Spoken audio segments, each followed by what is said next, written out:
जी कुछ रात दे तुहानू मंजर दिखाते हाँ बाकू स्ट्रीट दे कि किंज दे इस वेले बाकू दे टाइम के अकॉर्डिंगली टाइम हो चुका है रात के 11:20 ते बाकू दे निज़ामी स्ट्रीट ते उनके साइड दे जिहड़े स्ट्रीट्स हैं ਉਹਦੇ जो इत्थे लोगों की चहल पहल है वो असी देख सकते हैं।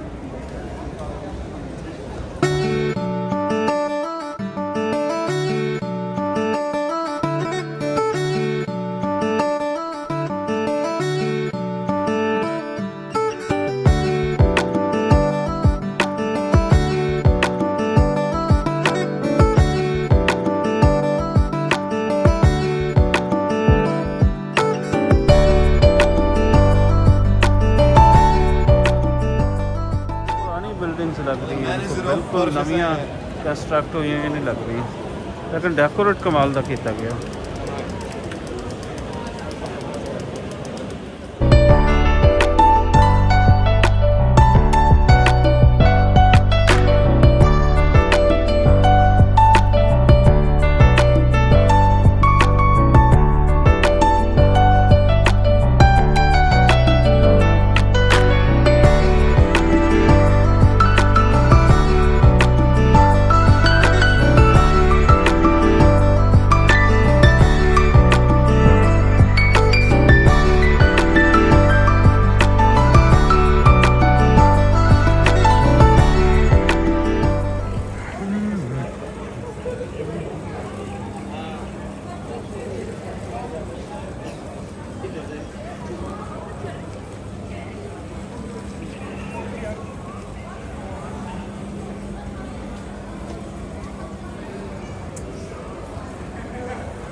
टाइम है रात के 12 बजे इस वे निज़ामी स्ट्रीट के घूम फिर रहे हैं।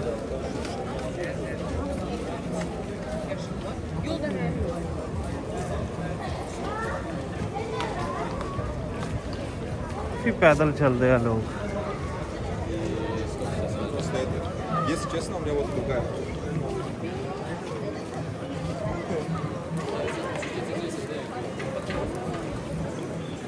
अजकल बाकू के अंदर तुहानू आज़रबाईजान के अंदर इंडियन बहुत घट नज़र आएंगे क्यों जो पिछले दिनों जोड़ा कन्फ्लिक्ट पैदा होया सी इंडिया और पाकिस्तान और इंडिया की जंग में लैके तो वो आज़रबाईजान ने खुल के पाकिस्तान का साथ दिता सी जिस तो बाद इंडिया ने बिल्कुल इसका बाईकाट कर दिता और अपने जितने लोग सन उन्होंने विजिट करने से रोक दिता।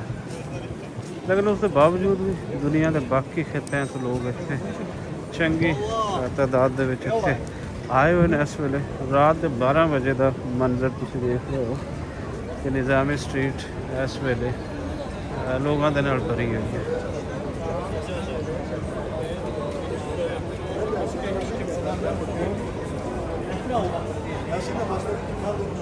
इंडियन रेस्टोरेंट अजे भी इतने खुले हुए थां थां ते तुहानू इंडिया के लोग मिलते ऑफर करते हैं खाने की।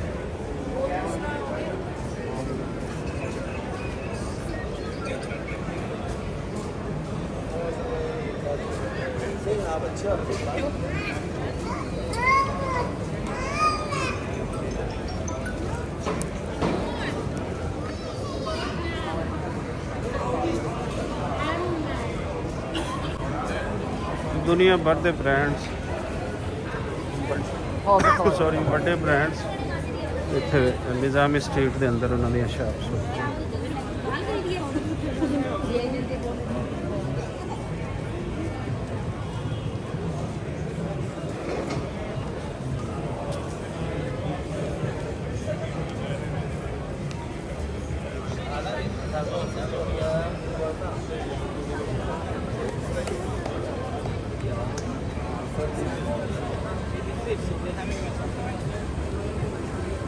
ਕੈਮਰਾ ਫ੍ਰੈਂਡਲੀ ਹਨ ਲੋਕ ਆਪਣੇ ਇੰਜੋਇਮੈਂਟ ਦੇ ਵਿੱਚ ਮਗਨ ਹਨ ਕੈਮਰਾ ਨੂੰ ਦੇਖ ਕੇ ਰੁਕਣਾ ਛੁਪਣਾ ਐਸਾ ਕੁਝ ਤਾਂ ਨਜ਼ਰ ਨਹੀਂ ਆਇਆ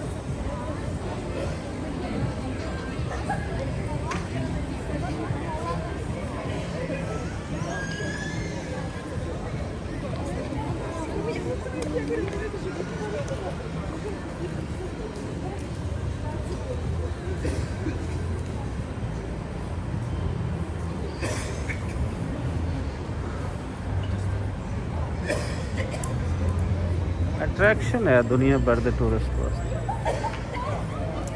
वीडियो मेकिंग